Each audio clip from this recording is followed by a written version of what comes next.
This is a three-part debate series, like I said. Today's part is about mindset. Join us again on July 9th, where we debate self-defense.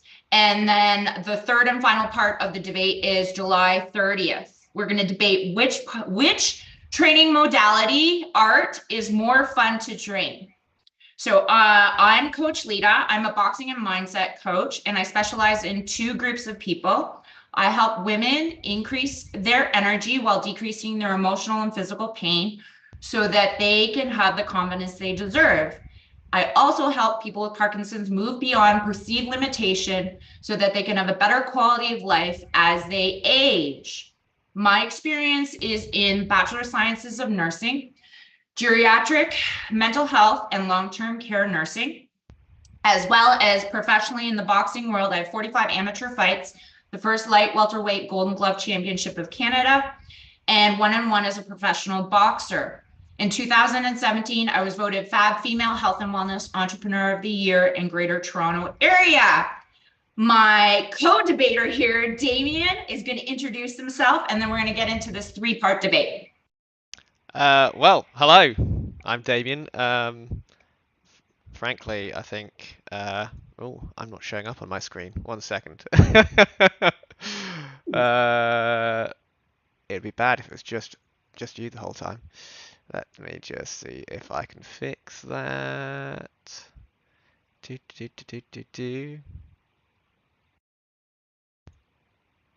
Not gonna let me. Okay, let me see if I can. I'll just do this. I'll do this. I'll have both of us and you'll record it on the screen at the time. Okay, yes, hello. That's quite an introduction. I don't have quite so many accolades, but I'm Damien. For those of you that don't know me, I'm a kung fu coach and fitness trainer, and well, I help people get out of pain. Most of my clients are people that sit down at a desk all day. The aches and pains have kind of got the better of them, and they need to fix themselves, basically.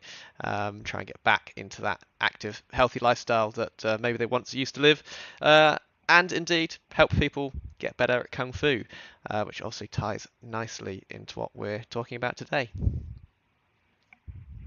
Okay. Ding, ding, ding. So, boxing. My point about boxing being the more efficient sport and modality of training in mindset is that it requires deeper focus. Because in boxing training, whether you are competitive or recreational, you only have your footwork, your feet, and your punches to rely on. So there's that much deeper level of having to understand coordination, range of motion, and whatnot. So this is very, very important for focus and increased confidence as well. All right, well, I'm going to start with the most important argument here, and that is that it's actually my birthday today, so everyone needs to vote for me anyway. No matter how well this debate goes, I got to win this one at least. A biased vote. That's a biased vote. Happy birthday. Happy birthday. Thank you. But that aside, certainly the style of Kung Fu that I practice, Shaolin, actually comes from originally Buddhist practice. It came out of a temple in China. And in that way, it's inherently tied up with mindset improvement. It's about bettering oneself. It's about trying to let go of things, trying to have a strong mental outlook. Originally somewhat of an antidote to sitting meditation, but then developed into its own form of moving meditation. One of the things that you do in Kung Fu is go through what we call forms, or Taolu, a series of predetermined movements.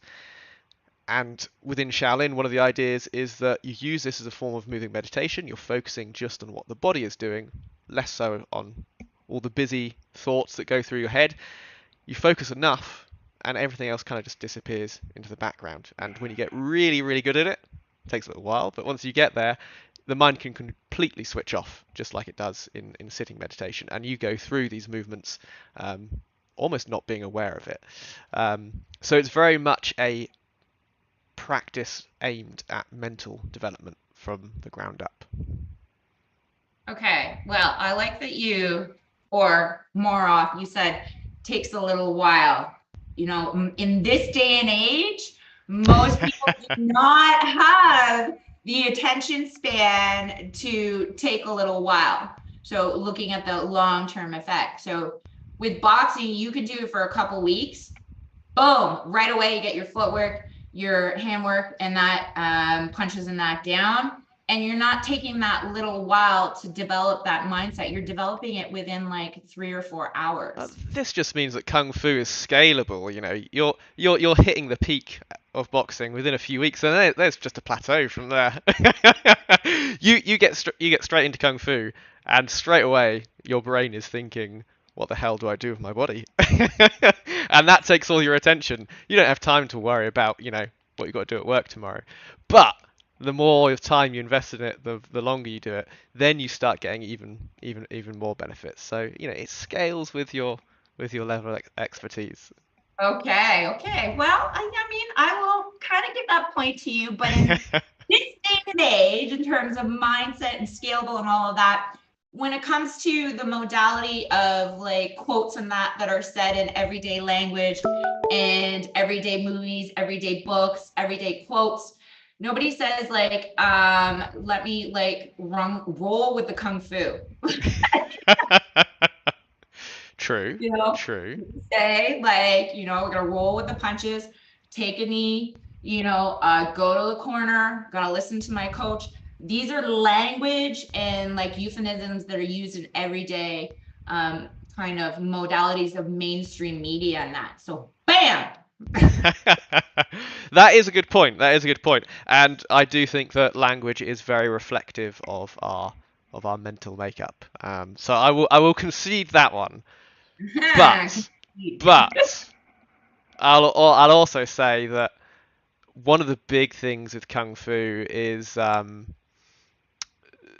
the for not wanting to put people off, the grueling nature of the training. Like boxing can be hard, like no doubt about that, but the hardest training I've ever done has been kung fu training. And like when your kung fu teacher says to you, right, we're gonna hold this low squat and we're just gonna keep holding it, and then 5 minutes go by and they're like, no, you're gonna fall over eventually, but we're still gonna hold it.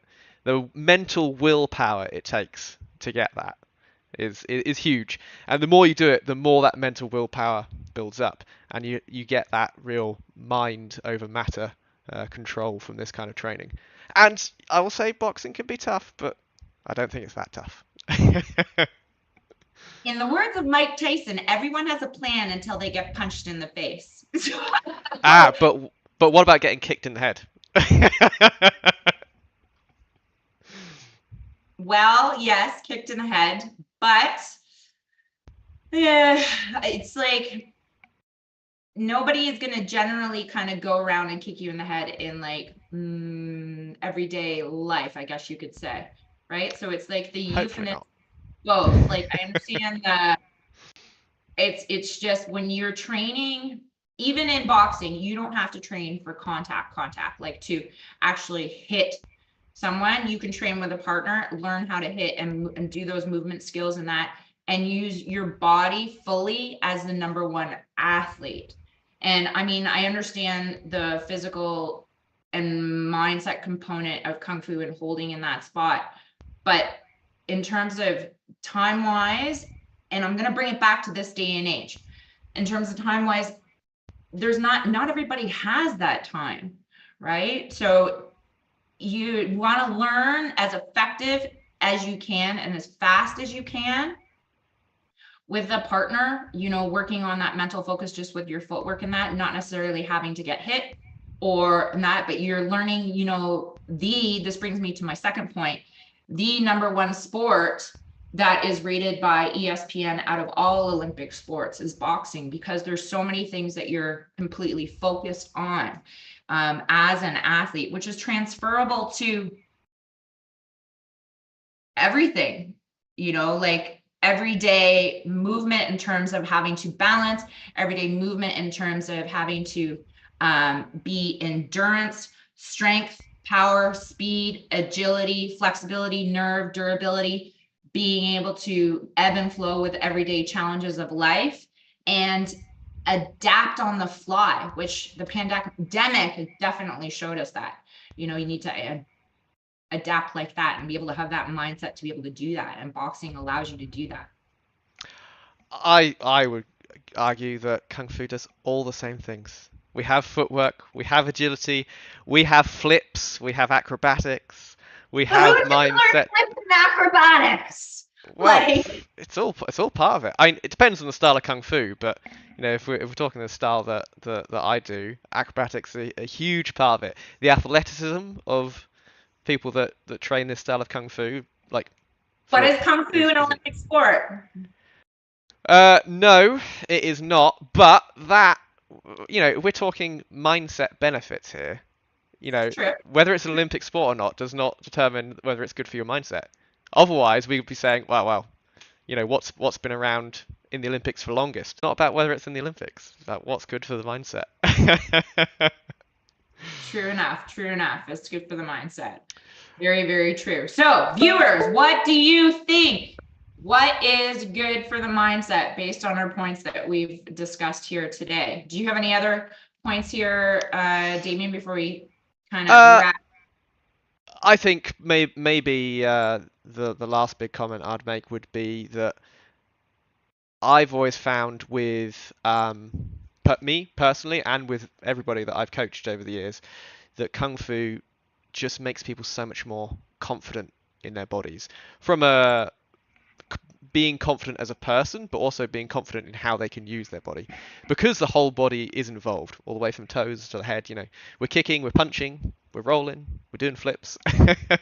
You develop a level of control and mobility that most people don't even think is possible. Most people walk around all day stiff in very straight lines, can barely touch their toes, and then you train Kung Fu and it's like, oh, I can actually do so much more than I ever thought possible. And that level of confidence in yourself and the confidence in your abilities that you get from that, you can't replace that. That just has an overall positive effect on everything in your life from a mindset perspective, because if you're confident in yourself, you can be confident in everything that you do. So for me, that's really, besides the history, besides the actual practice, I think that's the biggest benefit from a mindset point of view in training Kung Fu. Interesting. Yes, definitely mindset. But I'm going to bring it back to the point, like, how long does it take to develop that confidence and that skill and mindset? How many things do you have to do? Like, I think about Muay Thai, because I have done Kung Fu, I have done kickboxing, and there was so much involved with it in terms of training that I wasn't able to focus and hone in as much as when I started boxing and the principles of boxing in the community. Because worldwide, the boxing community, whatever boxing gym you step into, everybody's there to support you, which also feeds into that confidence and that camaraderie and that social support. But confidence, bringing it back to confidence, is that when you know that you are like both working both anaerobic, which is strength and cardio, and you're only doing it with your footwork and your arms and that punches, you'd have, like, there's nothing else that you're falling back on, and that breeds that confidence and holding your head high and keeping, like, in terms of protecting yourself at all times, keeping your hands up, because that's number one rule in boxing, is protect yourself at all times. It just feeds into that all the time with that confidence mindset, focus on an everyday basis. Yeah, I would agree with that. I would say, in relation to your, but how long does it take? I think it entirely depends on, and the same can be said for boxing. This ties into a point that I want to make for our next debate, but so I'll save it. But if you've got a good teacher, you don't have to have mastered 20 things to suddenly feel more confident. You can feel more confident from day one if your teacher, if your coach is empowering you and teaching you in the right way, because you can go from being able to do nothing to being able to do something. And I think that's the same for boxing or kung fu or any sport. Really, a good coach is what makes the difference between success and failure in any training. You are 100% correct. Coaching is a very, very important part. A good coach, great coach, will set you up for success, will set you up for the right mindset, will empower you, will give you constructive feedback, not deconstructive feedback, and will excite you. So that's both on an emotional, mental, and physical aspect to want to keep going. So that's a great, great point. Love it. 100%, 100%. Yeah. So, viewers, let us know. Woo-hoo! I'm gonna call it a draw. You're gonna call it I think we both had some good points. Yes, yes. It's very interesting. Let's talk a little bit, not so much, well, we'll debate a little bit, but a little bit of a media standpoint, because I was curious about this in terms of, we think Jackie Chan, Yep. drunken boxing, but Jackie Chan also is like master in media outlet of kung fu and entertaining us with it. So what do you think in the media has the clearer mindset in terms of projecting that across to its viewer? Ooh, that's a good question. I think it's tough because you've got things like Rocky, which is like never give up, just keep on. It's the classic. It's not about how hard you can hit; it's about how hard you can get hit and keep standing up. Yes. That's a good line, and he lives that in those films. But then Kung Fu has this media representation of the wise, serene master that knows everything, can handle everything. Maybe boxing is more realistically represented, and Kung Fu is more aspirational. That's a good point. That's a good point. But that's also why mixed martial arts was developed in the regular everyday world, I think, right? Because it's the modality of best of the martial arts put together, and it's really evolved over the last 20 years, right? To give you all of the best of both striking type worlds. So I'm sure you're just going to say boxing, but what's your opinion on the media landscape? On the media landscape, yes, I think it always, because it's kind of timeless in terms of the Rocky series, right? Like, it's not just, was it Rocky? There's 6 Rocky movies, if memory serves me correct, and then there's three Creed movies. Creed movies, which is a spin-off of Rocky, right? And it comes back to everyday gritty life, because life is just not this perfect, pristine looking, like balancing on a leg, doing the crane and whatever else. It's gritty, it's dark, we bleed, we cry, we do have to take knees, we do have to keep moving forwards. And we have to keep developing that championship type mindset, which across the board, really, it helps you win at life. Yeah, no, it's true. I mean, I have a somewhat of a bugbear when it comes to any form of representation in the media of my professions. I used to be an archaeologist, and every time the media would have anything to do with archaeology, I would be dying inside just a little bit. And I don't think it's any different when it comes to martial arts or fitness or anything. Most media out there is not hugely reflective of the reality. Of realities. No, but I will say boxing and kung fu films are still entertaining, even if they're not factually correct. All right, we're drawn on the entertainment part. Okay, we are going to wrap up here, folks. So make sure when we share, we're going to put this in our stories. We're going to put a poll in our stories here today. in terms of who won the mindset debate on this 3-part series. So make sure you tune again on July 9th, where we're going to debate a little bit more self-defense, Kung Fu versus boxing. Yes, which I think But will be an interesting one. it's definitely going to be interesting. Okay. But before we do, I always do this because, like I said, I work with Parkinson's. So we always give everybody a happy birthday cheer. We do a cheer at every end of every class. But today I'm going to cheer and sing happy birthday to Ian because it's his birthday. Oh What dear. time is it in Australia? It is 10 to 9. Ooh, okay. Are you going out to party like you're a rock star after this? Or a kung fu star? No, I'll be going to bed because my cats will be waking me up before 6 so they can have their breakfast. Okay. It's a rock star lifestyle over here, you know? Amazing. Okay. So happy birthday to you. Happy birthday to you. Happy birthday, dear Damien. Happy birthday to you and many more. Okay, so thanks so much for those that tune in, and make sure that you vote in our stories here over the next 24 Yes. hours. Yeah, make sure you head over to our Instagrams. I will post the links in the description. But if you just want to search it, I'll be Kung Fit and your Button 5 Adventures. Button 5 Adventures on Instagram and Button Adventures on Facebook, and then Lita May Button under my coaching page.